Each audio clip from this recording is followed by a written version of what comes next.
Hey guys, let's have a little chat. Welcome back to the YouTube channel. This one is going to be a little bit of a chat because I feel like we need one. I feel like I've been on the go since A-levels and I haven't really caught up with you all.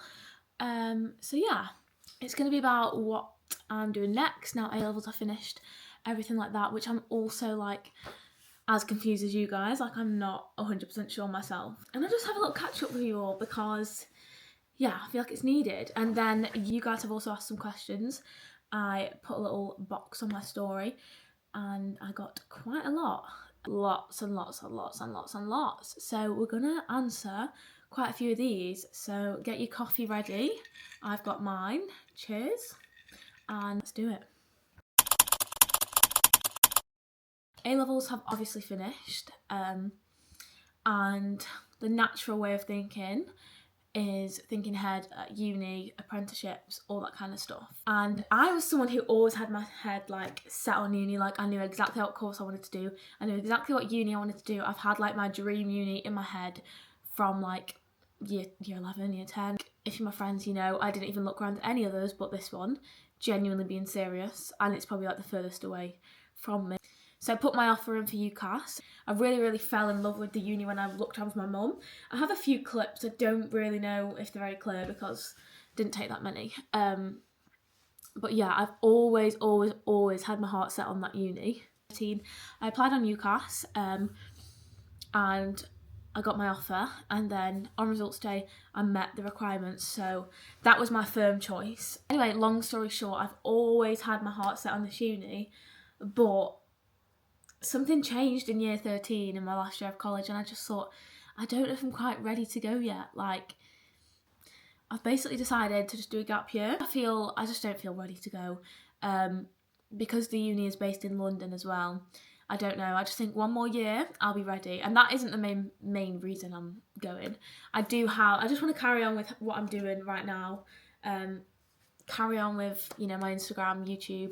I've started TikTok a little bit, but yeah, I just thought I might as well just take the risk. It's not really a risk though, because I'm actually not losing anything. I've deferred my entry, so I'm still going to go next year. But I thought I might as well just have this year to just like get to know myself again, because I feel like during A-levels, like I'm sure a lot of you agree, like you're just so focused on one thing. You've got like tunnel vision, like you actually just focus on one, just getting them grades, that I feel like I actually just need to tune back into Maya. That is what I'm going to do. And you guys, these questions, I'm not going to lie, a lot of them are asking about uni. So that has answered question number 1. What are you doing after A-levels? Where are you going? So answer to that is a gap year. Questions.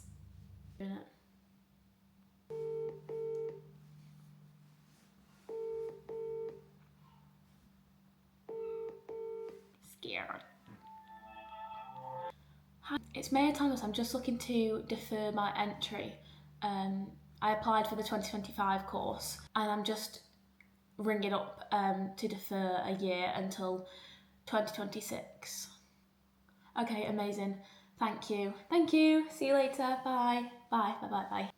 Well, that's that done. A little bit scary, but I feel like when things scare you, like, that's a good thing, you know? It's a good thing if it scares you.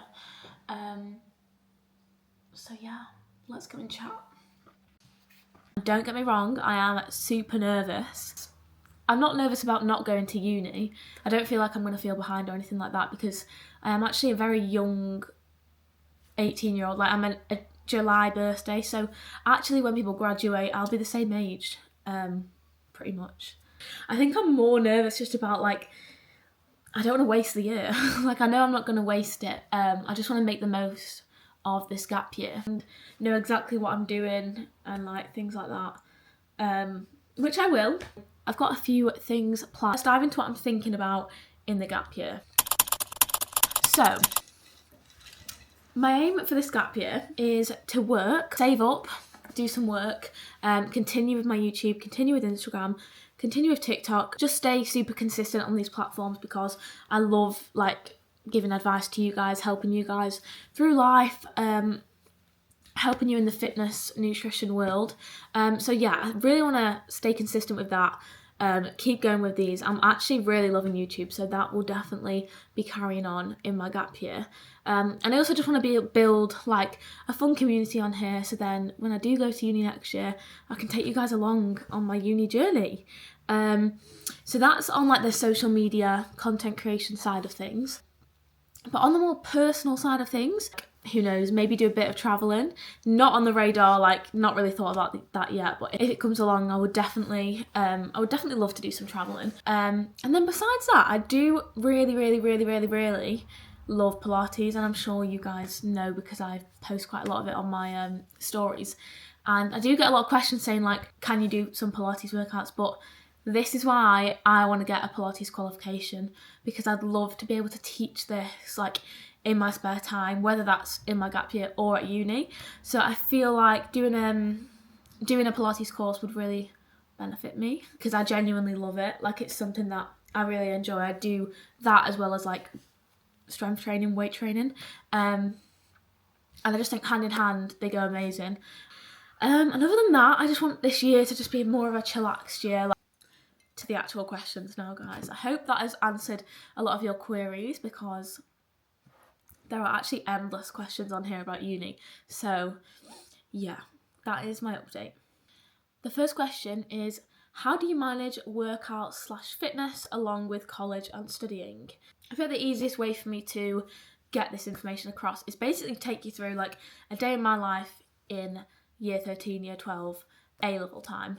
So let's rewind. My days would usually start at like 6 a.m. I'd usually wake up at 6. One, because my college is quite far away. I had to get to the train station, get on the train, and then walk to college. Second reason is I would also go in an hour early each day. I started this like a few weeks into year 12 just to get an extra hour of work done. I'm definitely a morning person, so that worked for me. So I'd be on the train for about 7:15, and for the managing the fitness, nutrition kind of side of things, I'd always sort of meal prep my food the night before. And I know a lot of you guys will think, well, I don't have the time for this, it's too time consuming. Trust me, I used to think like that. Then I introduced myself to overnight oats. Now, me and overnight oats in year 12 had a bond like this. Not gonna lie, I've kind of got the overnight oats ick now because I have just overdone them last year. But trust me, if you're going to uni or you're in college, get on the overnight oats grind. Like, oh my gosh, you'll be transformed. Literally takes you 5 minutes in the evening to prep them. Like, I'm probably like making it sound longer than it is. 5 minutes at a push, like 3 minutes minimum. If you have the ingredients ready, genuinely you can do it half asleep. And then for lunch, I'd also just prep either like a sandwich or salads, and yeah, they're just easy to take on the go. Store them in the fridge overnight, and I'd wake up, grab them out the fridge, get on the train and go to college. So yeah, I would either eat my breakfast on the train or at college doing my work. Now in year 12 I didn't really have like a strict timetable. I just did the homeworks, anything like that I needed to do, and get that done. Being organised with your time, I think, to balance both nutrition, fitness, college, you know, we're not going to be perfect. You've got to remember that as well. Like, no day is going to go completely smooth. So yeah, I'd do that hour of work, then I'd have the normal school day. We'd get 2 frees a day, so I'd typically use one to have my lunch and one to do some work. I'd meet up with my friends when I had my lunch, and then the other one I'd just do some homework or some like light revision, because my free periods, if I remember, they were like an hour and 10 minutes, I want to say. So you could get like a good 50 minutes of work done, which I personally found more effective than doing like 2 hours straight. And when I got home, I would do my exercise. I'd either go to the gym or go on a walk, go on a run, do Pilates at home workouts. I have quite a few on my page, and any that I do at the gym you can sort of transfer to do them at home, if you have hand weights or even just using like water bottles. As someone who doesn't drive, I know a lot of you guys in year 12 and 13 might not either. Going to the gym was sort of a struggle sometimes. Like, sometimes in college I'd literally only go to the gym once, maybe twice a week, and that is so okay. Like, I feel like a lot of people have in their heads that to be physically active or to get a good workout in, you have to go to the gym.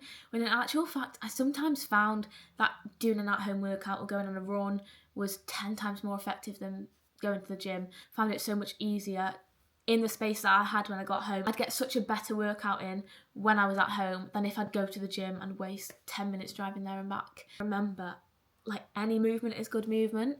There is no right or wrong way to exercise, and literally a 10-minute walk is better than nothing. And it'll do you the world of good. So remember that. That was my sort of post-college routine. Then I'd have my dinner with my family, and then typically, if I had time, depending on how tired I am, I'd do an hour or an hour and a half of revision after dinner and then wind down and go to bed. So yeah, that was my typical day in the life at college. And in terms of like balancing both and both, you're going to remember no day's going to be perfect. I just focused on prepping my food, walking as much as I can, like walking to the train station, walking back, just going on a walk around the block, like mid-revision session. That was a big help for me. Like, instead of just sitting on my phone, which I know is so tempting, just go on a walk around the block. Trust me, your brain will thank you as well. So yeah, just doing little things, like the little things add up, and that is totally how I balanced it. Just keep it simple, stick to the basics, and know that you're trying your best. And a big saviour to sticking on top of my nutrition was just finding simple and easy meals and just making them on repeat. Like, I'm someone that finds a fixation and will just eat that same meal day in, day out. And I know that's so boring, but it just works when you know you've got a routine and a structure that helps your day run strong. So if you want to get more of them type of meals, I'll put my ebook up here somewhere, and it is literally a game changer. There's 28 recipes in there. So like 7 breakfast recipes, 7 lunch recipes, 7 dinners, 7 snacks. And there's also like a little meal plan / guide just to help you stay on track and just to help your day run smooth. And these meals genuinely super quick and easy. So yeah, that's a big tip. And I'll also link it in the description so you can click it and it'll take you straight to download. So yeah, I hope that's answered your question. Okay, so the next questions I've seen kind of tie in together, so I'm going to answer them both at the same time. And just a little trigger warning, I do mention eating disorders in this next question. Skip to this time and I've gone past this question. So the question is, how did you manage to recover from your disordered eating? Do you have any tips? Another one, how did you recover from your eating disorder? Do you ever have an unhealthy relationship with exercise? So from about 2019, I did have an eating disorder. And I do think this needs to be spread, like, awareness of, because I just think it's a topic that's just talked about but not talked about enough. Like, there's so many people that do struggle, so I want this to raise a little bit of awareness too, because I know a lot of people might be struggling in silence maybe and not reaching out for help. I actually find this really difficult to talk about because when I look back, I genuinely, like, it's a bit of a blur. Yeah, I don't really know like what was going through my mind. Like, it is quite a bit of a blur, but I do remember some pivotal things that did really help me along my journey. I did go to therapy for quite a few years. I think it was at least 2 years. Then I did get discharged. My biggest tip is making the mindset shift. There was a day where I just came to the realisation, I was like, what am I doing? Like, I've actually had enough of this. Like, I'm literally not gaining one bit of happiness from being in this state. My therapist was a really nice lady she gave me some good pieces of advice, and one of them is, if you get a negative thought, this one's quite a good one. If you get I used to quite often get negative thoughts saying like, don't have that. Oh, you should be exercising after eating that. Like, as she told me just to swear out loud at the word. Trust me, feels quite weird at first, but it makes a big difference. Just tell that thought to off. Just try it. The second piece of advice is just viewing food as fuel. Like, genuinely, when you realise that your body uses so much energy, your brain, I can't remember the fact, but it uses so much of like your daily food intake. Just literally sitting here and respiring, I am using tons of energy. So viewing food as something that you actually need to function was like the biggest mindset shift for me. Also, like, stop viewing foods as good and bad. As hard as it is, it's just one group, and it's just about having a balance. Like, there are no good or bad foods. It's just about everything incorporated in one. Another thing for me was when I got like a negative thought, I'd just do the opposite. So this took a bit of time. Like, I'm not saying it was as simple as this.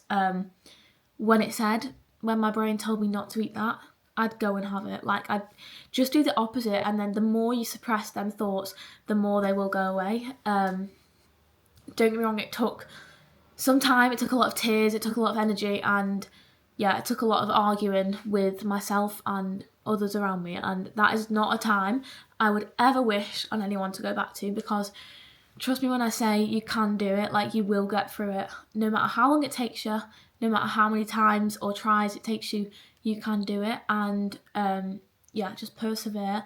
Know that you're stronger than your thoughts and your emotions, because yeah, it's so worth it, and you will get to a place where you feel so happy and content, and I believe in you all.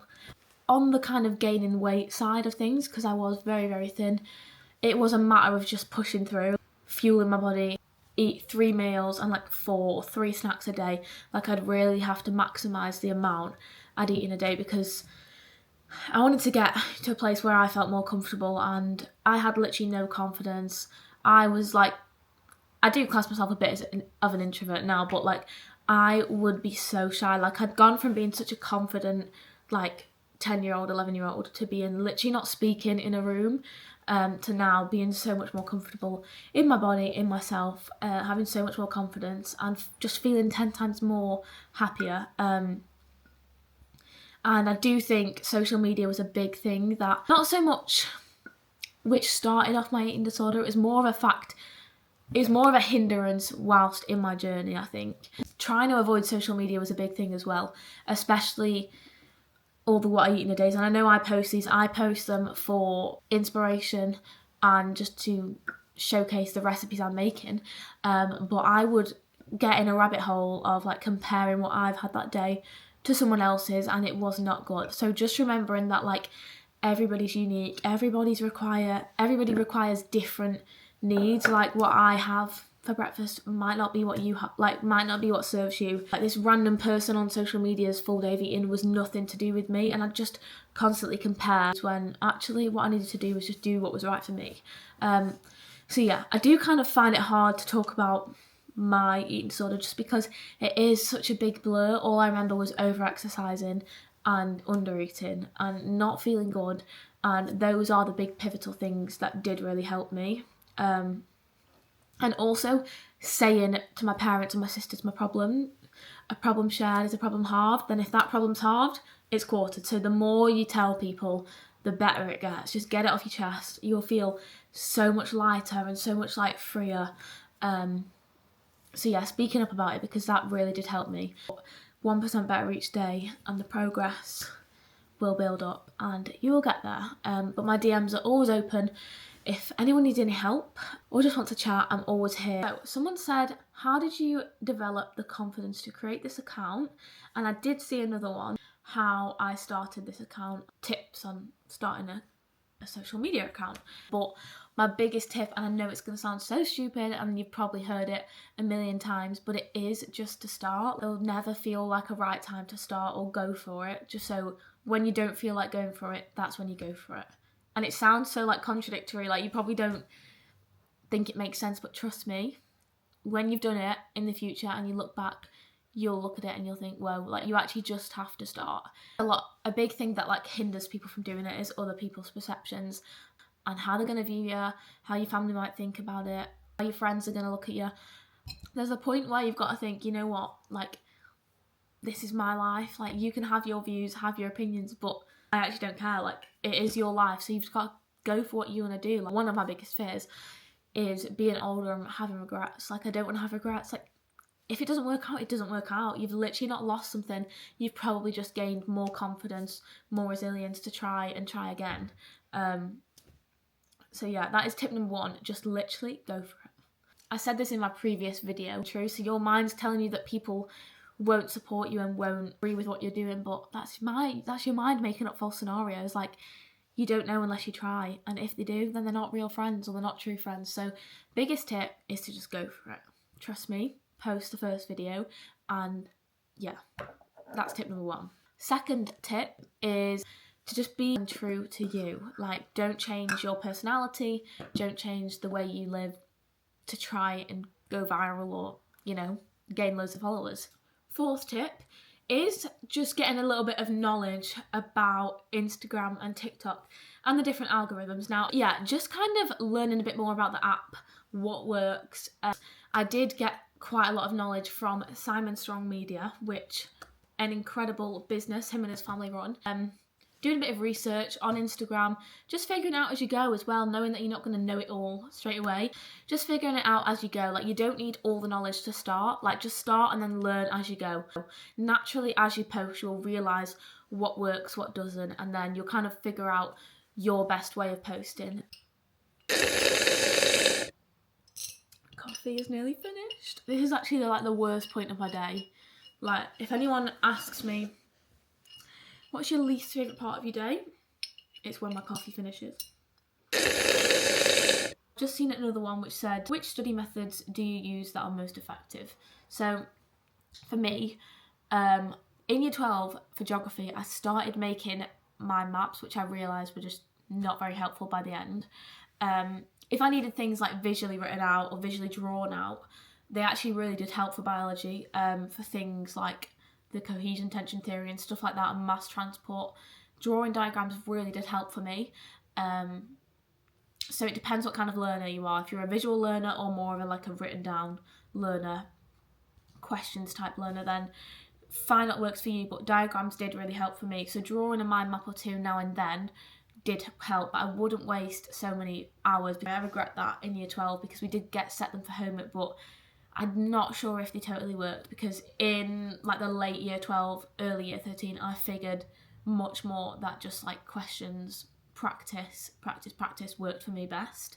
But in terms of actual revision, I had a big whiteboard. I'm sure you've seen it multiple times, where I just blur as much information as I could. So I'd basically get the specification up on my laptop, look at the headings, and write the headings on my whiteboard, and then just blur everything I remembered about the subtopics or the headings. So yeah, I just blur as much information as I knew about the subtopics, go through the specification, see what I missed, and then go into my notes and find what went wrong, what I missed, what I got wrong as well. And then redo it until you get it nailed down. My second revision advice that I did was I used Quizlet, the question and the answer, and then learn these on the write mode. I started learning them on the just the flashcard mode, but my friend showed me that you can do a write mode, and I was like, what the heck? And it literally makes you get it down to perfection. Even if you do a spelling mistake, sometimes it is a bit annoying like that, but it makes you get it word for word perfectly right. Learned that physical flashcards weren't really my kind of thing. I'd make them this big, literal blocks that I just wouldn't even look at. I'd enjoy writing them, but then yeah, it didn't work. So online ones, when they're just stored on your laptop, stored on your phone, even when you're on the train, you can be going through them. Much easier and just much more effective, I think. And then finally, past papers. Practice makes perfect. And mark schemes. Even just reading the mark schemes, looking at a question and reading the mark scheme, you don't necessarily have to do it. Yeah, and then YouTube videos, I used Miss Estrick, stuff like that, which just help to visualise things and refresh my memory. Oh, I like this one. Someone said, biggest life lesson you have learned. Let me have a think. The first life lesson that I've learned is that growth is going to look different to everyone, and progress looks different to everyone. Can sometimes be winning, but it also can sometimes be losing. And I think progress is about it is about the gains, but it's also about the discomfort and the negatives that come with life, because I feel they're where you make the most growth. Part of becoming your best self, all the losses, all the failures, all the successes, all the wins, they're all part of growth. Growth isn't going to be linear. Growth isn't going to be just a one straight line. You're going to go through things, but they're going to make you who you said you want to be. So yeah, I think that's a big one for me. Someone said, how's driving going? Actually really well. I actually really enjoy driving. I cannot wait to be able to drive. But that's another thing I don't really know. I don't think I'll get a car this year. I have my test booked and it's quite soon. Yeah, I might just get insured on my sister's car or my mum's. But yeah, driving's going great, thank you. Someone said, well, my friend Liv actually said, if you were to go travel, where would you like to go? Now, I've discovered that I want to travel with my job. Definitely want to travel with my job because I just think seeing the world would be so cool whilst doing work, like, you know. If I went to travel, I know top of the list is New York. Like, I just really want to go to New York. Like, I want to live my New York life. Don't know how, don't know when, don't know if we'll ever go, but that's a big, I would love to do that. Like, my life would be complete, I think. I just would love to go at Christmas. Oh, it'd be so nice. Someone said, how do you stay motivated / wake up early to work out, etc.? I personally prefer to work out in the evening. I prefer having breakfast, having a coffee, being awake, letting my body like adjust to waking up. And I feel like I get more out of my workouts if I do them in the later evening. Like after this, it's currently like 1:30 now. I'll go to the gym after this because I just find it so much more beneficial to go in the evening. But for how to stay motivated, you're going to realise that like motivation is never ever always going to be there. Like there are days where I'm like, you know what, I really don't want to go. But as long as you tune into your body and realise like it's not because of an injury or things like that, it's just your mood that's making you feel like you don't want to go, then the more you need to just make it a habit. So the more you just repeat the same activity, let's say you go to the gym 4 times a week, the more you do that, the more of a habit it's building. So then it will literally just be consistency and discipline that you rely on. You don't need motivation by the end of it. The more you do it, then the more it'll become a habit and you'll just naturally get up and go to the gym. But a few tips are you could just lie your workout stuff out so it's ready in the morning, then you actually have no choice but to get them on and go. And another big one for me, which I've always like preached about and always think of when I'm lacking a bit of like, you know, oomph to get there. I always just think of how good I feel afterwards, and I've always said like you can never beat the feeling after a workout. Those endorphins are flowing, you feel good, you feel productive. Yeah, so always think about the feeling after, how good you're going to feel and how good your day is going to be after it. Do you ever find yourself in a slump? If so, how do you get out of them?